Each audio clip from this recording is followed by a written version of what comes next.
हाँ तो oh shit shit shit sorry, starting ही ख़राब हो गई। चलो कोई नहीं। हाँ तो भाई कैसे हैं आप सभी? तो चलो आज भी एक वन शॉट करते हैं यार। एक वन शॉट मेरा रह गया था आई थिंक एलिप्स का। हाइपरबोला ख़त्म हो गया, सर्कल बाकी था वो भी ख़त्म। मतलब मैं कोऑर्डिनेट को अभी मतलब मैं ख़त्म करना चाहता हूँ। एक पैराबोला रह जाता, पैराबोला हो जाता है ठीक ठाक ईजिली।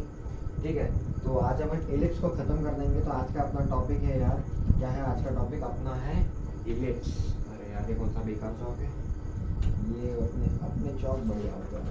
ये कौन सा पता नहीं कौन सा कंपनी के आ गए।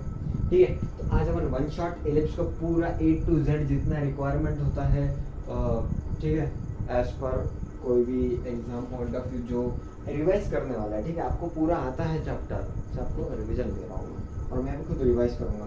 तो यार एलिप्स दिखता कैसा है? एलिप्स का एक कोडिंग सेक्शन का पार्ट है। ठीक है, अपोलोनियस एक ग्रीक मैथमेटिशियन थे, उन्होंने एलिप्स, हाइपरबोला, पैराबोला एंड वगैरह वगैरह रेक्टेंगल, हाइपरबोला उन्होंने खोजा था, उनके रिसर्च में आता है। और एक एलिप्स भी आता है, एलिप्टिकल ऑर्बिट। आपको 10th स्टैंडर्ड से अपन को था केप्लर्स लॉ के नाम से। ठीक है, कुछ ऐसा होता है अपना एलिप्स। ठीक है, ऐसा दिखता है ना एलिप्स। तो एलिप्स कैसा होता है? सर्कल ही होता है, सिर्फ थोड़ा सा दबा हुआ होता है। ठीक है, तो अभी एलिप्स में ये हमारा होता है सेंटर। ठीक है, सेंटर ऑफ एलिप्स होता है, यहाँ पे सेंटर होता है, ये होता है। अगर मैं सेंटर को भी ओरिजिन मान दूँ तो यानी 0,0, तो ये जो लाइन आपको लंबी वाली दिख रही है इसको अपन बोलते हैं मेजर एक्सिस। ठीक है, और हाइपरबोला में ट्रांसवर्स एक्सिस। तो मैं आपको कंफ्यूज नहीं करूँगा, अपन इसमें ही चलता है। और इसको बोलते हैं माइनर एक्सिस। ठीक है, ये अपना कौन सा नॉर्मल एलिप्स है, स्टैंडर्ड एलिप्स। ठीक है, ये होता है भाई A,0। ठीक है, अगर आपको मेजर एक्सिस ये है तो, और इधर फोकस होता है। एलिप्स के दो फोकस होता है। ठीक है, और उसकी एक बड़ी प्रॉपर्टी होती है। अभी ये फोकस F बोलता हूँ, इसको F डैश बोलता हूँ। ठीक है, और ये होता है यार 0, का B। ठीक है, इतना आप समझ गए। चलो इतना तो आपको एकदम अच्छे से आ चुका है। अच्छा, अगर मैं फोकस निकालने को बोलूँ तो यार फोकस होता है A,0। अभी आपको लग रहा था ये E क्या है भाई? ये E है इसेंट्रिसिटी। इसेंट्रिसिटी पूरे कोनिक में आता है, पूरे कोऑर्डिनेट ज्योमेट्री में आता है इसेंट्रिसिटी। देखो स्ट्रेट लाइन की इसेंट्रिसिटी का वगैरह कुछ रिलेशन नहीं होता, पर जब आप सर्कल से स्टार्ट हो जाते हो, सर्कल, पैराबोला, एलिप्स, हाइपरबोला, इन चारों की इसेंट्रिसिटी होती है। सर्कल की होती है 0, हाइपरबोला की ग्रेटर देन 1, पैराबोला की होती है 1 और इसकी लेस देन 1 होती है। एक्चुअली इसकी इसेंट्रिसिटी इस रेंज में होती है। ठीक है, आई होप आपको सब कुछ दिख रहा होगा। E greater than 0 but less than 1। ठीक है, एंड इक्वेशन ऑफ, मैं आपको स्टैंडर्ड फॉर्म ऑफ एलिप्स भी बताता हूँ और इक्वेशन ऑफ एलिप्स भी बता देता हूँ। तो ये है इक्वेशन ऑफ एलिप्स। ऐसा होता है, बीच में माइनस डालते हुए तो हाइपरबोला की बन जाती है। तो अपनी इक्वेशन ऑफ एलिप्स ये है, देख लो। हाँ, तो अगर A ग्रेटर देन B है तो एलिप्स ऐसा दिखता है। अगर B ग्रेटर देन A है तो एलिप्स ऐसा दिखता है। ठीक है, इसको अपन नॉन स्टैंडर्ड बोलते हैं और कोई नहीं। देखो ये एक आधी बार इसके अंदर क्वेश्चन आता है, अपन इसको 2-3 देखेंगे क्वेश्चन वगैरह, अच्छे खासे क्वेश्चन। एक अच्छी बुक है मेरे पास, उससे अपन क्वेश्चन जरा आज देखते जल्दी। ठीक है, तो कुछ नहीं, आपको ये बता दो। तो ये फोकस A,0 होता है। E का भी इसेंट्रिसिटी कैसे निकाले? इसेंट्रिसिटी के लिए फॉर्मूला होता है E² 1 माइनस छोटा कौन है, छोटा कौन है। अभी इसमें अगर मैं बोल रहा हूँ ये, इसके लिए अगर मैं फॉर्मूला लिख रहा हूँ इसके लिए, तो छोटा कौन है? B है ना। B छोटा है तो उसको पहले इज्जत दो, B²/A²। बस हाइपरबोला में इसमें प्लस आ जाता है, हाइपरबोला छोड़ ही देते हैं, इसके अंदर माइनस आ गया। ठीक है, यहाँ पे चलो ये तो हो गया खत्म। अच्छा, अगर मैं B ग्रेटर देन A होता तो A ऊपर आ जाता, B नीचे आ जाता। ठीक है, इसेंट्रिसिटी पर एक है, मेक श्योर करना ये पूरा लेस देन 1 होना चाहिए। अगर 1 से ज़्यादा होगा तो फिर तो आपने डेफिनेशन ही पूरी खराब कर दी। ठीक है, इसेंट्रिसिटी इसको बोलते हैं। अच्छा, और एलिप्स से ही सर्कल बनता है एक्चुअली। कैसे क्या? अगर मैं A² = B² कर दूंगा तो इक्वेशन ऑफ सर्कल बन जाएगी। ठीक है, तो उसके मतलब एलिप्स जो है सर्कल का भाई है। ठीक है, तो ऐसा वगैरह होता है। फोकस आप ऐसे निकाल सकते हो। डिस्टेंस बिटवीन फोकस कैसे होगा? ये अगर पॉजिटिव A ही है तो नेगेटिव A ही। डिस्टेंस निकालोगे F डैश तो आता है 2AE। ठीक है, और ये होता है वर्टेक्स। एक्चुअली ये हमारा वर्टेक्स होता है V और ये होता है V डैश। अगर वर्टेक्स टू वर्टेक्स अगर आपको लेंथ निकालनी है, फिर मेजर एक्सिस की लेंथ निकालनी होती है, तो मैं आपको मेजर एक्सिस बता देता हूँ। मेजर एक्सिस होता है यार 2A, माइनर एक्सिस होता है यार 2B। ठीक है, समझ लो इतना। हाँ वो, हाँ ठीक, इतना आप समझ गए। चलो ठीक है, लैटिस रेक्टम क्या होता है? लैटिस रेक्टम मतलब पैराबोला का आपने पढ़ा होगा, आई थिंक मैंने पैराबोला का एक लास्ट पैराबोला बचता है, उसके बाद पूरा कोऑर्डिनेट अपन साइड में रख देंगे अच्छे से। लैटिस रेक्टम माने एक ऐसी परपेंडिकुलर लाइन जो फोकस से जाती हो, ठीक है। तो इसकी लेंथ का फॉर्मूला क्या होता है यार? अभी ये वाला इलिप्स है ना, तो लैटिस रेक्टम का फॉर्मूला होता है यार 2b²/a, ये वाली इलिप्स के लिए, और ये वाली इलिप्स के लिए 2a²/b, कुछ नहीं, थोड़ा सा ही चेंज है उसके अंदर। अच्छा, वो कैसे आता है देखो यार, इसके जो एंड पॉइंट्स होते हैं यार, ये होते हैं ए दोनों एक्स कोऑर्डिनेट तो इसके पॉजिटिव, क्योंकि ये ऐसे परपेंडिकुलर है ना, और उसके ऊपर एक्स कोऑर्डिनेट कांस्टेंट होता है, और बाकी वैल्यू होता है b²/a और -b², आप डिस्टेंस निकाल लेना, आपको इजीली मिल जाएगा, ठीक है। एंड सिंपल सी ये चीज़ें होती है, ठीक है। इतना तो मोटी मोटी बात ये हो गई। और क्या होता है इलिप्स में, देख लो ज़रा। हाँ, मैंने सब कुछ बता दिया। हाँ, डायरेक्ट्रिक्स भी होती है, ठीक है। अगर मैं आपको बता दूँ, ठीक है, 2 मिनट लगेंगे इसको पूरा साफ कर देना, ठीक है।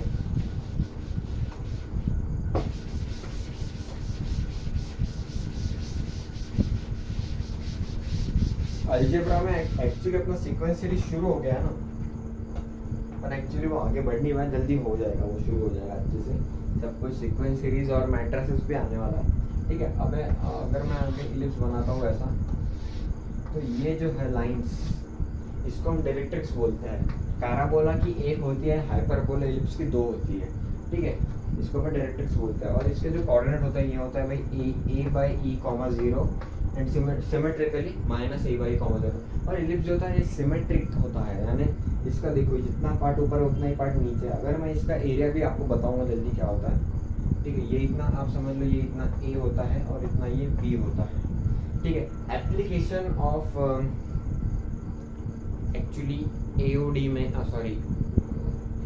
एप्लीकेशन ऑफ इंटीग्रल्स या फिर एरिया अंडर कर्व जो चैप्टर आता है 12th स्टैंडर्ड का, उसके अंदर इसका एरिया, सर्कल का एरिया, जो कॉम्प्लेक्स जो ज्योमेट्री कर्व के एरिया आता है ना, वो उसके अंदर एरिया अंडर कर्व, वो आप इंटीग्रेशन से निकाल सकते हो।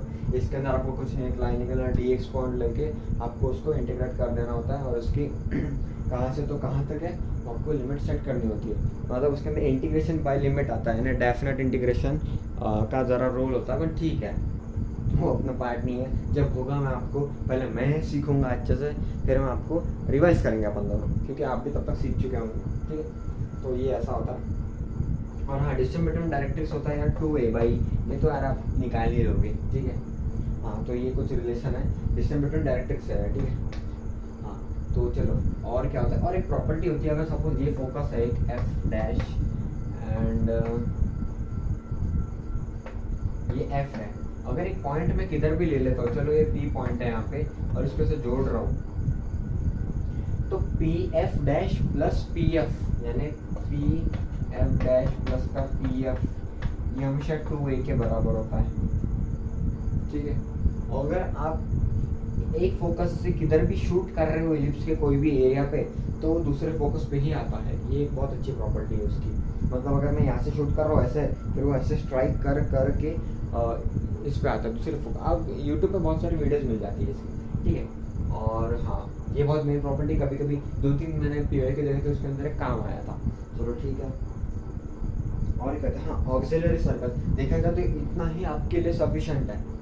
और हाँ, पैरामेट्रिक कोऑर्डिनेट और टेंजेंट नॉर्मल बता देता हूँ। एक्चुअली इतना इलिप्स होता ही नहीं है डीप में, पर वो एक्चुअली सिलेबस वैसा लिखा गया है, तो आपको बताना पड़ेगा। हाँ, ऑक्सिलरी सर्कल क्या होता है, ये अपना इलिप्स है सपोज, और मैंने इसको ऐसे यहाँ पे सर्कल बना दिया, ठीक है। ये जो सर्कल होता है इसको अपन बोलते हैं ऑक्सिलरी सर्कल, या फिर इसेंट्रिक सर्कल भी बोलते हैं। इसका कुछ इसेंट्रिसिटी आपको बताया होगा, इसके ऊपर एक पॉइंट आता है, ये अपन इसके नीचे वो पॉइंट लेते हैं और ये वाला एंगल बनाते हैं, ठीक है। तो इसको इसेंट्रिक सर्कल भी बोला जाता है। इसकी इक्वेशन कुछ नहीं है, x² + y² = a² होता है। ये कोई पूछा नहीं जाता, कुछ है सिर्फ ये बुक में, इसलिए बता दे रहा हूँ। ऑक्स सर्कल होता है, ठीक है, और या फिर इसेंट्रिक सर्कल भी बोला जाता है इसको, ठीक है भाई। हाँ चलो, और क्या होता है, एक डायरेक्टर सर्कल भी होता है। डायरेक्टर सर्कल टेंजेंट में आता है डायरेक्टर सर्कल टेंजेंट में आता है, ठीक है। ज़रा आवाज़ को मैं अपने दम लगा के बोलता हूँ, ठीक है। बहुत ज़्यादा फास्ट हो रहा है तो आवाज़ भी आपको ज़रा टूट रही होगी मेरी, ठीक है। चलो अभी टेंजेंट नॉर्मल वगैरह पे आते हैं। देखो टेंजेंट कैसा होता है इलिप्स को, पहले आपको पैरामेट्रिक फॉर्म बता देता हूँ क्या होता है। पैरामेट्रिक फॉर्म देखो, अगर ये इलिप्स है, अगर मैं इसके ऊपर सर्कल के ऊपर आप कोई भी अगर आप पैरामेट्रिक कोऑर्डिनेट लेते हो तो आप क्या लेते थे, ए कॉस थीटा ए साइन थीटा, ए लेते थे, यानी क्योंकि रेडियस तो एक्चुअली कांस्टेंट होती है, इसके अंदर रेडियस कांस्टेंट है क्या, यानी जो भी है ये वाला, ये यहाँ पे ए बन रहा है, यहाँ पे बी बन रहा है, तो एक तो ए है, तो आपको क्या लेना है, a cos theta b sine theta, ये आपके पैरामेट्रिक कोऑर्डिनेट होने चाहिए। और इससे बहुत सारे सवाल बहुत मस्त तरीके से बनता है, अपन देखेंगे दो तीन, ठीक है। हाँ, टेंजेंट की इक्वेशन देखो, कंडीशन ऑफ टेंजेंसी बता देता हूँ, y equal to m x plus c, अगर कोई लाइन है, अगर ये टेंजेंट है तो टेंजेंट होने के लिए क्या लगता है, c square is equal to a square m square plus का बी स्क्वायर, ये लगता है ना, ठीक है। ये होता है c square equal to a square m square plus का बी स्क्वायर, ये कंडीशन ऑफ टेंजेंसी, इसको रट लो, एम एन एस लो, ए स्क्वायर बी स्क्वायर, तो आपको बताइए अगर c square is greater than a square m square plus b square है तो ये इमेजिनरी लाइन होती है, ठीक है, जिसका ये इसका कोई अस्तित्व नहीं है इलिप्स के साथ। अगर c square is less than a square m square plus b square है तो ये दो जगह पे कट करेंगे, डिस्टिंक्ट पॉइंट पे कट करती है, ठीक है। चलो आगे बढ़ते हैं, ये इतना ही होता है। और हाँ, point with respect to ellipse बता देता हूँ, अगर एस है, कोई S1 पॉइंट अगर आप लेते हो, आपको उस इक्वेशन ऑफ इलिप्स में डालना है, अगर वो इक्वल टू 0 आता है मतलब वो पॉइंट इलिप्स के ऊपर है, अगर वो ग्रेटर देन 0 आता है तो यार वो पॉइंट आउटसाइड द इलिप्स है, अगर वो लेस देन 0 आता है इनसाइड है। पर यही चीज़ आपको हाइपरबोला में देखना उल्टी होती है, मतलब बहुत अलग बन जाती है चीज़ें वहाँ पे, तो वो अलग होता है काम। और हाँ, एरिया ऑफ इलिप्स होता है यार, क्या होता है, पाई ए बी, इसके ऊपर आए हैं 2-3 PYQ मैंने देखे ज़रा, मतलब मैंने सॉल्व की इसलिए वो बोल पा रहा हूँ, और वो मुझसे भी नहीं हुए स्टार्टिंग में, ठीक है।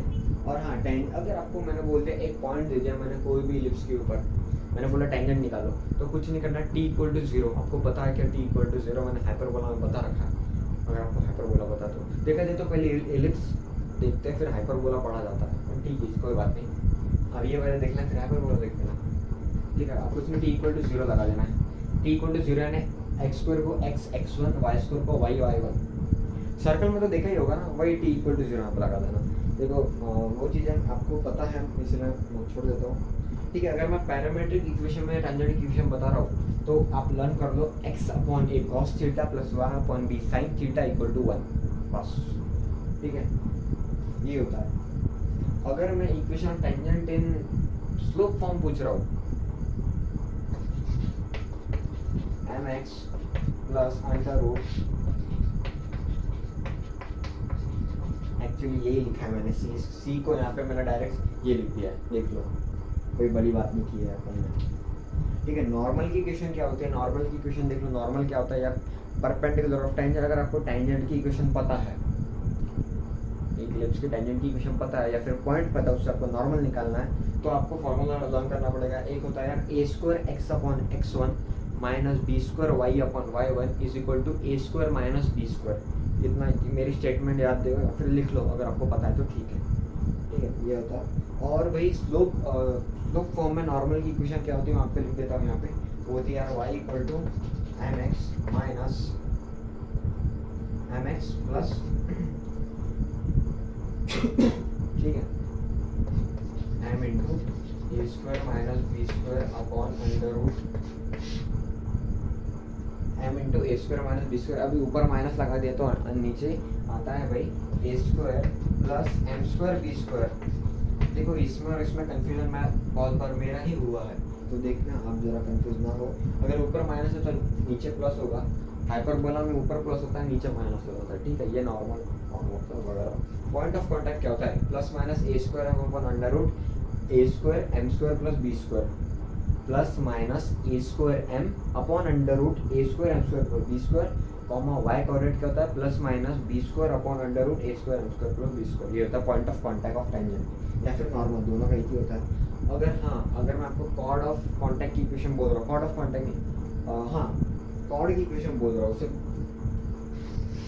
अगर आपको एक ये दे रखी है कॉर्ड का मिड पॉइंट दे रखा है ना, अगर वो मिड पॉइंट दे रखा है तो कुछ आपको t इक्वल टू s1 लगा देना। मैं समझता हूँ कि आपको मोटी मोटी चीज़ें पता है, ठीक है। अगर आपको कॉर्ड ऑफ कॉन्टैक्ट निकालना है t इक्वल टू 0, यार कॉर्ड ऑफ कॉन्टैक्ट और टेंजेंट की इक्वेशन सेम कैसे आ रही है? देखो एक्चुअली कॉर्ड से ही टेंजेंट बनता है। ये जो इलिप्स है ना, इसको दो जगह पे कट किया, ये दो जगह, ये दोनों पॉइंट उठाया आपने और धीरे धीरे धीरे चल दिया, एक पॉइंट आ गया, ये ऐसे हो जाएगा टेंजेंट, ठीक है, ऐसा होगा। चलो यहाँ पे हाँ और होता है s s one equal to t square, ठीक है, ये होता है। ये पेयर ऑफ टेंजेंट की इक्वेशन होती है इलिप्स के लिए। और यहाँ पे आपका इलिप्स खत्म, 15 मिनट में आपका इलिप्स पूरा रिवाइज हो चुका है। अगर आपका देखो ये वीडियो उनके लिए जिनको मोटा मोटा इलिप्स पूरा अच्छे से मतलब ठीक ठाक तरीके से आ जाता है, ठीक है। अगर आप बिगिनर हो तो आई एम सॉरी, ये वीडियो आपके लिए नहीं है क्योंकि रिवीजन वीडियो है, ठीक है। आप अपने नोट्स पढ़िए, मैं भी अपने नोट्स पढ़ता हूँ हमेशा, मोटे अभी मुझे पढ़ना पड़ा, ठीक है, थोड़ी देर पहले, ऐसा मुझे भी अभी याद नहीं था ये क्या था यार, ठीक है। तो ऐसा अभी 2-3 अपन 5 मिनट बचे तो अपन एक हाथ 2 क्वेश्चन कर सकते हैं। तो मैं वीडियो को पॉज कर लेता हूँ, एक बुक से क्वेश्चन बताता हूँ। हाँ तो भाई एक पुराना क्वेश्चन है, मैं पुराना ही उठाता हूँ जो मैंने सॉल्व कर रखा है पहले से ही। तो 2012 एडवांस का है, आई थिंक IIT लिखा है वहाँ पे। तो वो क्वेश्चन देखते हैं होता है कि नहीं।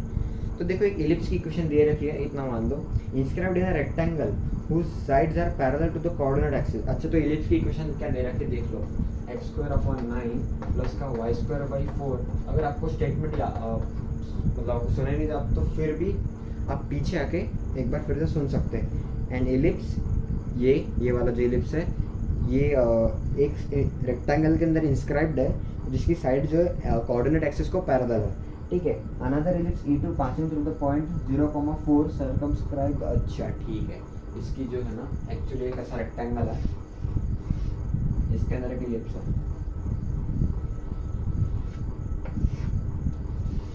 ठीक है, ये मैं समझ गया। इसके अंदर इलिप्स है और एक दूसरा इलिप्स जा रहा है, वो बोल रहा है कि एक ऐसा इलिप्स है जो 0,4 पॉइंट से जा रहा पास कर रहा है। अब वो 0,4 यानी वो एक्सिस के ऊपर होगा, ठीक है।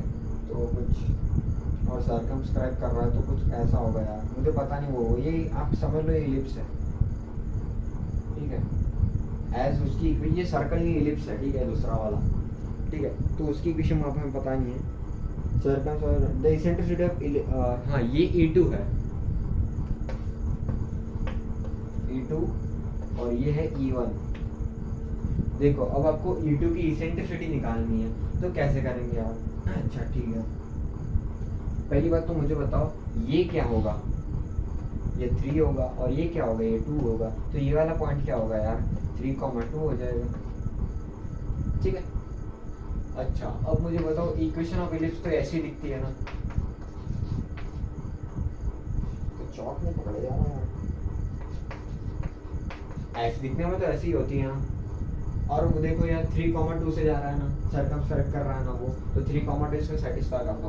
तो 9/a² प्लस का 4/b² इज इक्वल टू 1। तो ये आपकी एक इक्वेशन बन गई, a² b² में दूसरी भी बन जाएगी एक, वो होती है 0,4 से भी जो जा रहा है ना, ये एक्चुअली ये किधर तो भी यहाँ पे 0,4 है, यहाँ से भी जा रहा है, ये भी पॉइंट सेटिस्फाई कर देंगे तो 0, ये तो पूरा 0 ही हो जाएगा। तो 16/b² इज इक्वल टू 1, तो b इज इक्वल टू 4 आ जाएगा। b इक्वल टू 4 इसके अंदर डाल दो, 9/a² is equal to 4 plus का 4/16 equal to 1, 9/a² is equal to 1 - 4/16, ठीक है। और तो 16 - 4 12/16, 12/16 इक्वल टू 9/a²। तो 12a² क्या आता है यार, 9 × का 16 आता है। और ये क्या किससे कट जाएगा यार, a² क्या आएगा आप मुझे बताओ, किससे कटेगा, 9 × का 16 है अपॉन का 12 है, तो 3 ठीक है, 3 चौक 4 4 4 जगह 12, √12 a की वैल्यू आ गई है, देख लो। अभी वो कैलकुलेट देख लेना, ठीक। मैं आपको मोटी मोटी बात बता देता हूँ कि यार ये पॉइंट अपन ने निकाल लिया कैसे, अपनी सिंपल कोऑर्डिनेट सिस्टम की वजह से अपन ने 3,2 निकाल लिया। ऐसे x में चला, ऐसे y में चला, 3,2 पॉइंट आ गया। और वो यार वो बड़े वाले इलिप्स के ऊपर है E2, तो यार वो उसको सेटिस्फाई करता है, उसकी इक्वेशन ऐसी दिखेगी। कोई ऐसी कॉम्प्लेक्स इक्वेशन नहीं होती है। हाँ और हाँ, एलिप्स की कभी कभी लंबी सी इक्वेशन देते थे वो, और आपको उसको शॉर्ट फॉर्म में लाना पड़ता है, कुछ नहीं वो फॉर्मूला में आपको लगाना पड़ता है, वो भी आपको आता, मतलब आता ही है, सब चीज़ आता है। सिर्फ धूल हटा रहा है, मैं अपनी धूल हटा रहा हूँ, आप अपनी धूल हटा, दोनों का म्यूचुअल ये होना, हेल्प होना चाहिए, ठीक है। तो यार अभी ए की वैल्यू आ गई, अब कुछ नहीं, इसेंट्रिसिटी चाहिए। अब मुझे बताना ए बड़ा है कि बी, बी की वैल्यू क्या है, ये बी 4 है, और ए 12 यानी कितना आता होगा, 3 पॉइंट कुछ तो भी आता होगा, है ना ये। तो यार ऑब्वियस बी बड़ा है, तो यार इसके जो फॉर्मूला होगा इलिप्स का, वो देखो कुछ ऐसा होगा, ठीक है। E square is equal to 1 minus का 12 अपॉन का 16, 16 माइनस 12 4/16 ई स्क्वायर, तो ई स्क्वायर आता 1/4, that is e is equal to 1/2। C option is correct answer, 1/2। तो ऐसे क्वेश्चन को अपन ने अप्रोच कर लिया और बहुत ज़्यादा टाइम ले लिया अपन ने, 5 मिनट लगा दिए ऐसे क्वेश्चन को। देखा जाए तो पुराना क्वेश्चन है तो इजीली होना चाहिए था। चलो और एक देखते हैं, छोटा मोटा क्वेश्चन देख लेता हूँ मैं अभी इलस्ट्रेशन वगैरह का, फिर अपन इस सेशन को एंड कर देंगे, क्योंकि आपका इलिप्स कितने मिनट में हुआ भाई, कितने मिनट में हुआ। देखो जिनका अच्छे से रिवाइज वगैरह हो रखा होगा, ठीक है, तो उनके लिए वो पीस ऑफ केक होगा, ठीक है। देखो एक 8th क्वेश्चन है, अपन ये मुझे लगता है बोर्ड पे होगा ही, क्योंकि बहुत बड़ा क्वेश्चन है, ठीक है। तो 8th क्वेश्चन अपन देखते हैं कैसे, तो भी मैं सेटअप वगैरह करता हूँ, उसके ऊपर अपन देखेंगे, ठीक है। तो मुझे लगता है रिवीजन वीडियो आपको हेल्पफुल होगी, क्वेश्चन सीरीज अपन कभी स्टार्ट करें, क्योंकि यार देखो मैं वही क्वेश्चन लेता हूँ जो मैं खुद कर पाता हूँ, मैं रैंडम क्वेश्चन पिक नहीं कर सकता, क्योंकि मुझे खुद अभी तक मैं पूरा समझ नहीं पाई ये क्या है। मैं सिर्फ आपको मतलब ये तो ठीक है, शौक है मेरा, ये मुझे अच्छा लगता है करना, रिवीजन आपकी भी रिवीजन होती है, मेरी भी होती है, ठीक है। तो म्यूचुअल अंडरस्टैंडिंग हो जाती है। तो ठीक है यार, आज की वीडियो के लिए इतना ही, मिलते हैं अगले कोई नई वीडियो में, तब तक के लिए टाटा। एलिप्स आपका रिवाइज हो चुका है, कितने मिनट में हुआ, 22 मिनट में, है ना, मज़ा आ गया।